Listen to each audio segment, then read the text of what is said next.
and if you can see me. I would appreciate that. Thank you very much. And if everything is a-okay, we are going to get going with the lecture on Richard Bachman, also known as Stephen King, and we will be doing The Long Walk, the dystopian novel. Oh, hi, can you hear me? Can you see me? Is everything okay? Am I streaming well? Anyone let me know?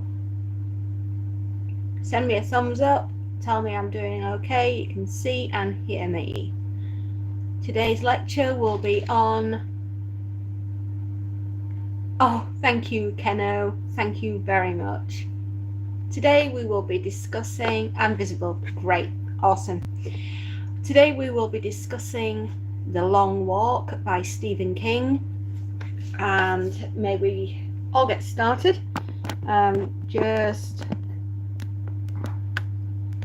put volume at maximum because I am at the other side. Lovely, lovely, thank you, and thank you for the thumbs up as well, Keno.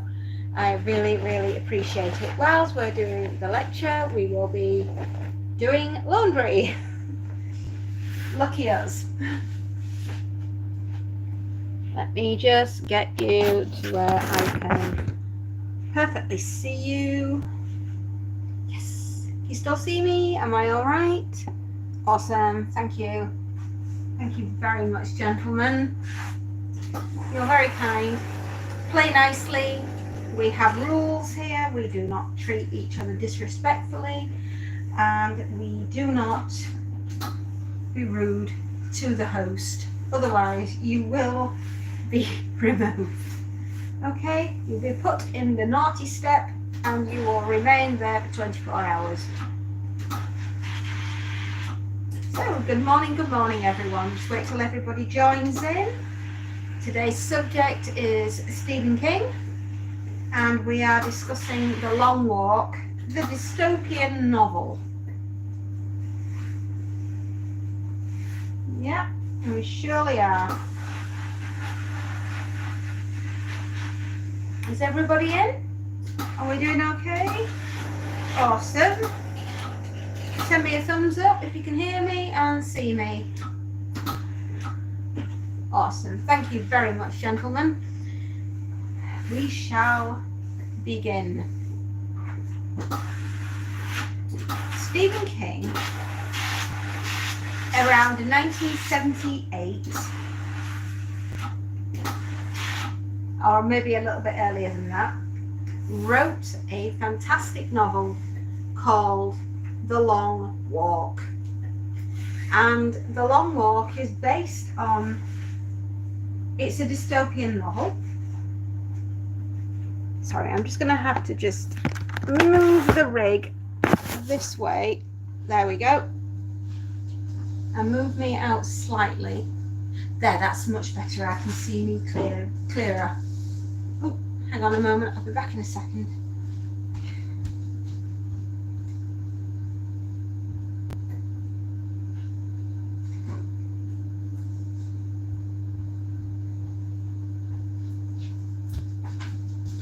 Sorry, Postman's just been. That's another very good dystopian novel, The Postman, but we'll do that one later. Because right now we're discussing Stephen King's The Long Walk. Now, when this book came out, it wasn't very successful. I don't know. I think it was a little bit before its time. I really, really do feel that Stephen was onto the right thing.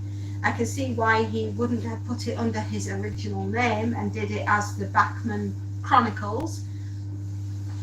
In fact, he does a lot of his dystopian as Richard Bachman, being The Running Man, which was an excellent film starring Arnold Schwarzenegger. But he tended to do quite a lot of his dystopian novels as Richard Bachman.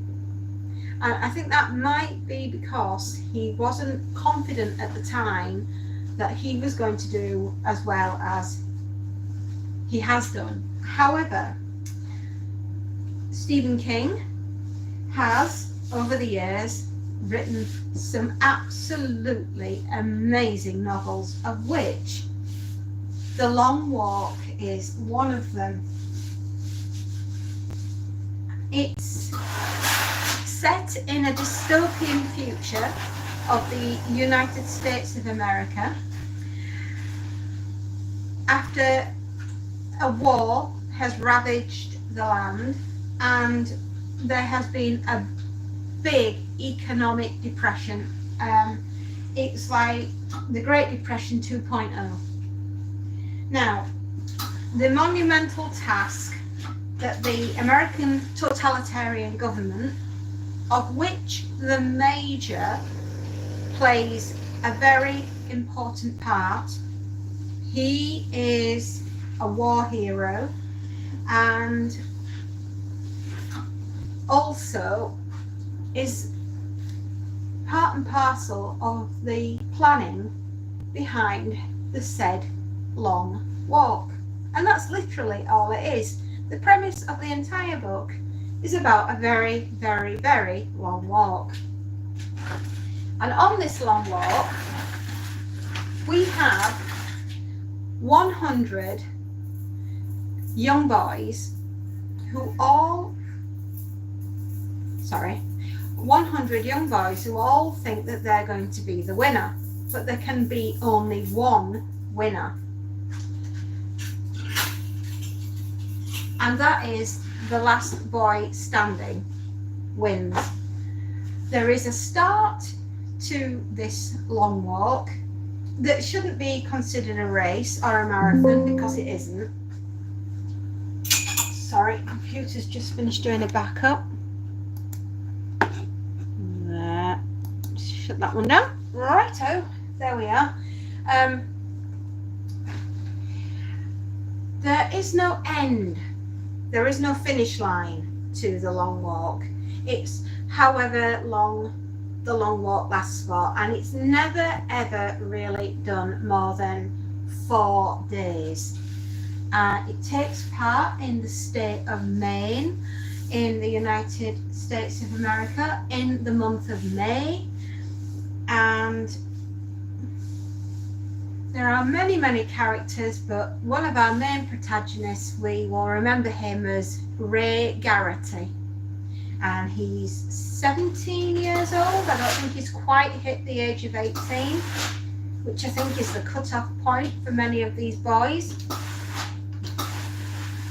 And he's from Maine, and he is one of the 100 boys who is on the long walk.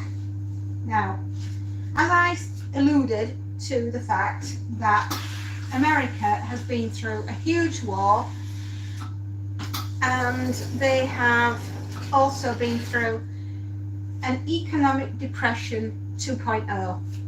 Right, an absolutely massive economic depression. The country's on its uppers, it has absolutely no money, and job prospects for the up and coming young men are next to zero. There's not a lot of opportunities out there, shall we say. So the totalitarian government, including said main character Major, who is also one of the main protagonists in the story, devise a plan, and they call this the long walk. Now, you can see where Suzanne Collins got the idea from here for the Hunger Games, because that's what we're looking at here, right? These 100 boys are handpicked by the Major and the rest of the government to take part in this event, and it's a yearly event, and this isn't the first time they've done it. This is many, many years down the line of them doing said long walk. How many times can I say long walk? But yeah, exactly, we will see. Any road. what they do in order to get into the selection process is these boys all have to submit a written essay explaining why they would make a very good candidate. So that's twisted in itself. Making these young boys write an essay explaining why they would make the great candidate, practically making them beg for the opportunity to go on the long walk. And the horror of this entire process is the innocence of these young men. Not one of them has ever seen active combat. Not one of them understands the actual implications of going on this long walk. And that's the horror. It's their innocence. And they're going to have their innocence ripped from them in the most brutal way by finding out that they are suddenly not immortal and death is coming for them. But they're all so excited that they've been picked to go on the long walk. They really are. And they can't believe their luck that I know, this is the horror. They can't believe their luck that they A, got picked, and B, have the opportunity to take part in the long walk. And they're all excited and introducing themselves to each of the people that stood at the side of them, all 100 of these young men. And they're all thoroughly excited. They can't believe it. They're going off on this adventure, this epic road trip where they're walking. Now, we have simple rules in the walk. You have to walk at 4 miles per hour, which is walking speed. You are not allowed to drop below 4 miles an hour. You have to keep walking. You are not allowed to stop once you start walking.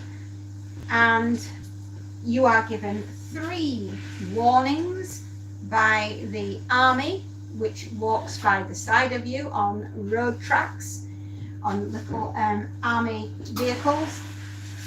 With the soldiers are all there, and they are all fully armed.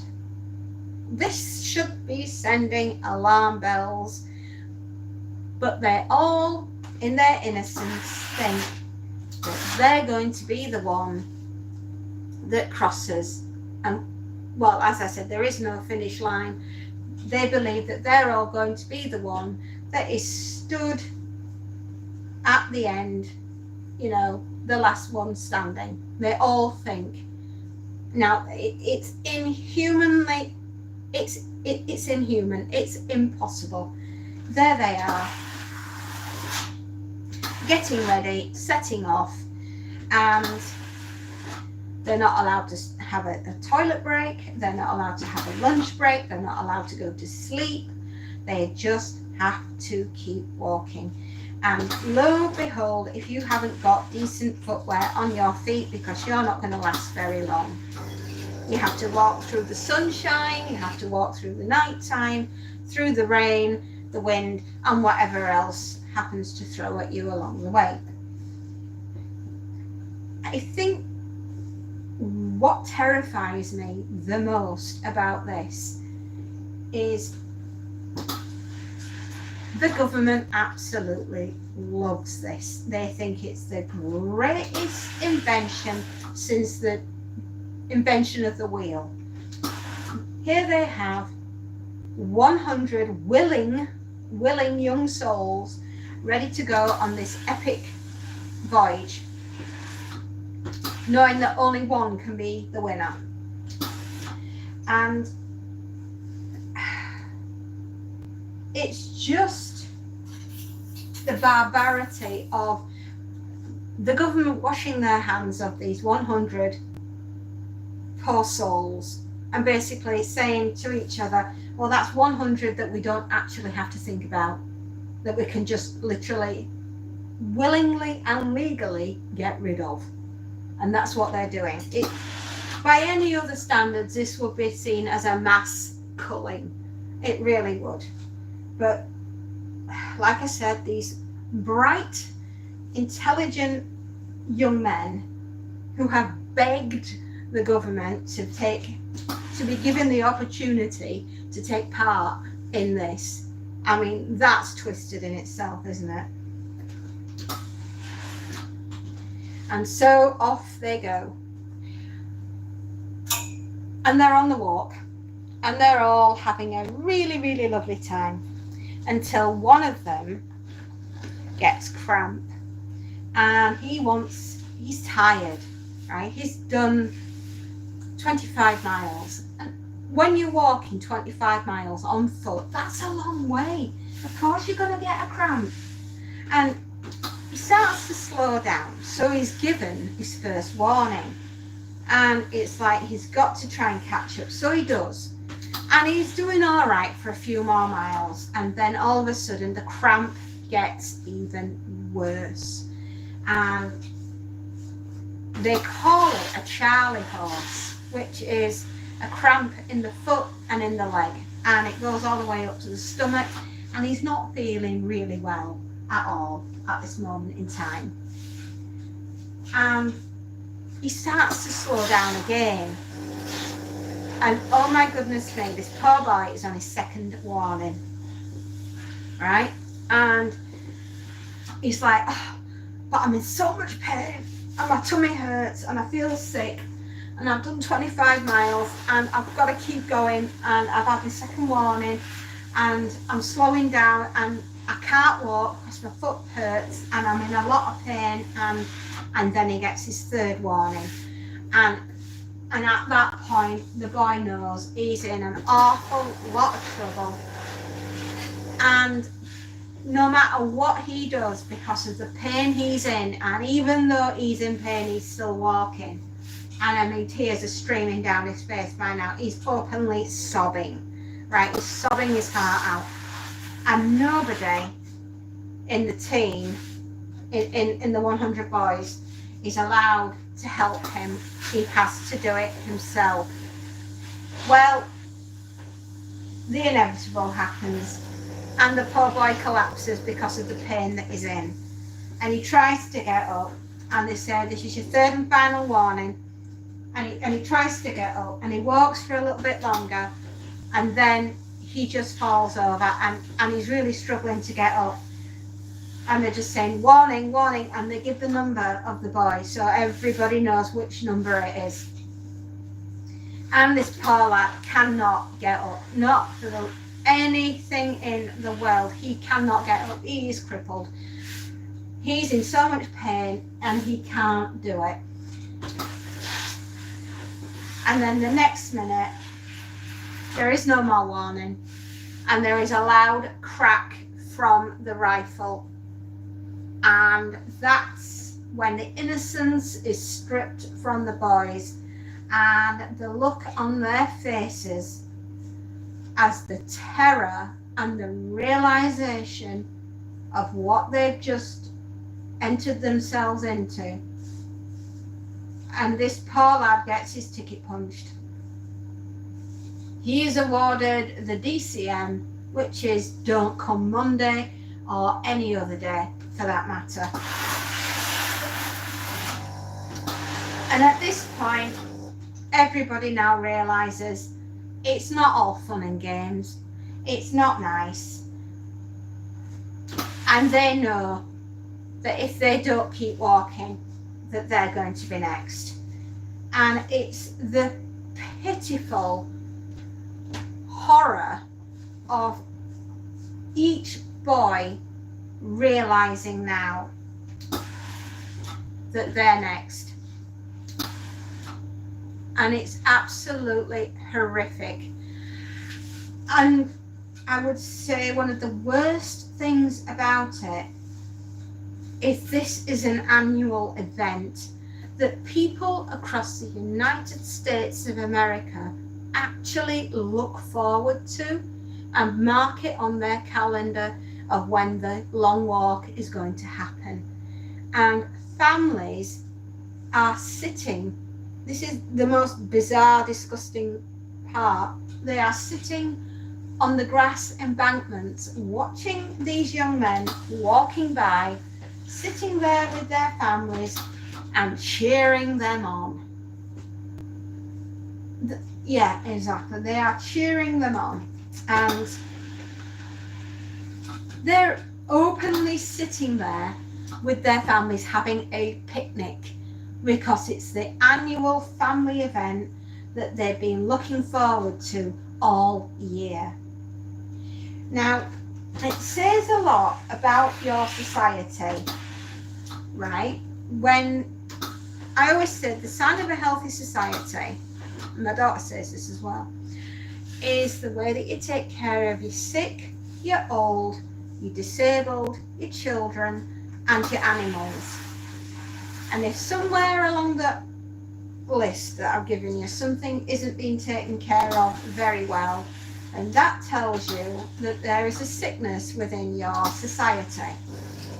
Now, there must be a very great sickness in society if you can willingly sit there having a picnic with your family, having booked it on your calendar to look forward to this event and cheering these boys on. There must be something fundamentally wrong with yourself and your family and the society to which you are all participating in, because nobody would willingly sit there and cheer on 100 boys who they know 99 are going to die.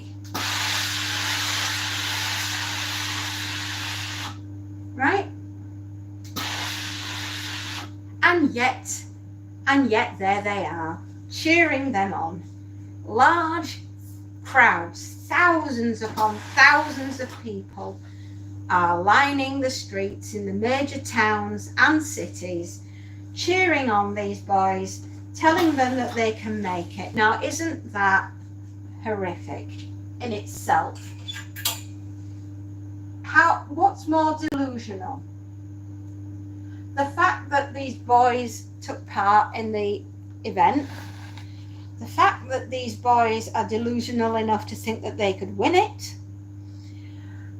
or the fact that it's delusional enough that the crowds and crowds of people think it's socially acceptable to stand there and cheer on these boys to their certain doom.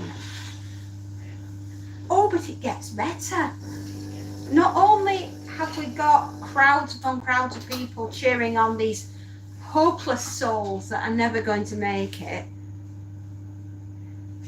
it's televised as well. So it's beamed into every television across America. And if you can't watch it on the television, you can go and watch it on a big screen somewhere. And if that doesn't grab your fancy, you can listen to it on the radio and read about it in the newspaper, because it's a national event and you are supporting your government by going out and taking part in cheering these poor souls on. And you know what really is twisted? Is that the billboards at the side of the road advertising walking boots. I mean, you gotta hand it to them. Corporate America, make your money while the sun shines, and why not advertise your walking boots to these poor souls that are going by, that are all going to get their ticket punched bar one. But yes, there will be only one winner. And what do they get? What is their prize that is awarded to them by the Major, who is a war hero, and America adores you, Major. You're the reason why the good old US of A is where it is today. There's something very, very twisted here. Does he have shares in the walking boot industry, the walking shoes? Probably. Everything is democratic to a T. Everything is wonderful. Living in America, only we can take part in the long walk. It's an annual event. Don't forget to mark it on your calendar. Come on, families, it's a family fun day out. Yep, you can watch them get their tickets punched live, if only you'll stand by the side of the road. So anyway, what do they get to win? What's the one thing that the Major so benevolently says, well, you're the last boy standing. What is your dearest wish? You know, at that point, I think my dearest wish would be, can I just get to live, sir? Am I allowed to live? Yeah, exactly. And they can ask for anything they want. They could have a big house. They could have lots of money. The money's worthless, by the way. Yeah, nobody really wants to trade with America. America is isolated by many, many countries, and their president thinks that that's a good idea. Yeah, nobody wants to trade with America, so the money's pretty worthless, and big houses, they're all in disrepair because there just isn't anyone that can get the materials to fix them. But hey, you can have the ultimate prize. And what is the ultimate prize? I would have thought maybe that they would just want to stop walking. You know, you can imagine Maine is a big state in America, and they have to basically walk all the way across it. And that takes some sterling guts, don't you think? And it's just absolutely horrific, because what have they won at the end? The right to live. But 99 other boys didn't get the opportunity. And yet, honestly, it's such a good book. And I'm not saying it's an alternate reality as well.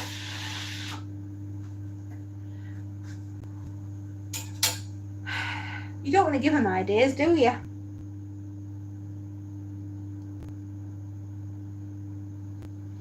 Oh, dear Lord.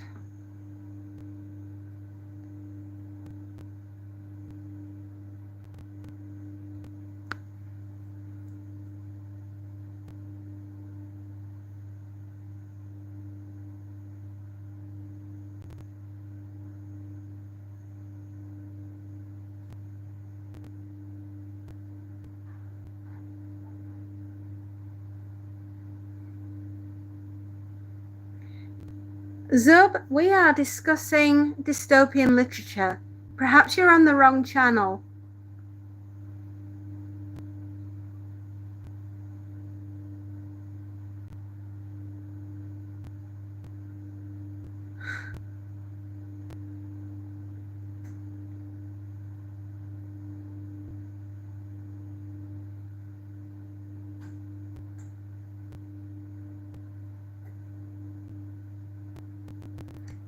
Oh dear.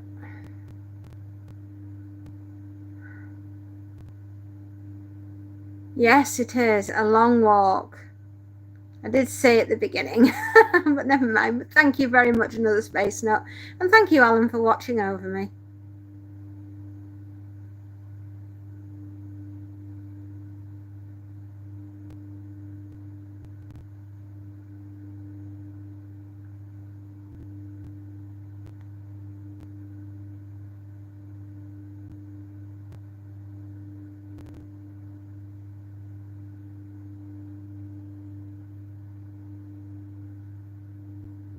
There we go.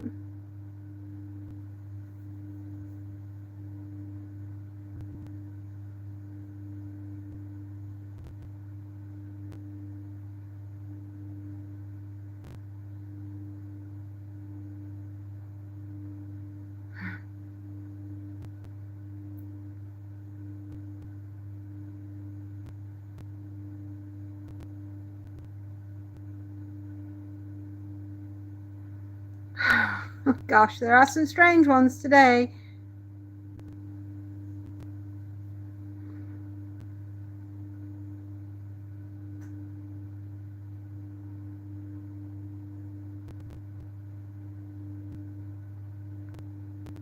Anyway, sorry, I just thought I'd see what everything was up. I hope you're all playing nicely, because we are discussing the Long Walk by Stephen King. So have any of you read The Dead Zone? Again, it's another Stephen King novel, and there is a Senator Greg Stoltzen in that book. And Easter egg here, Greg Stoltzen makes an appearance in The Long Walk as a senator. And Greg Stoltzen, wanting to join the totalitarian government that is the United States of America, is on a par with a certain president that you have at the moment. And when you read that part, you'll see what I mean, and you can't unsee it at that point. It is absolutely horrific when you're reading that part, and he thinks it's morally upstanding for the youth of America to look upon these boys as a prime example of how to behave in a morally good and acceptable society.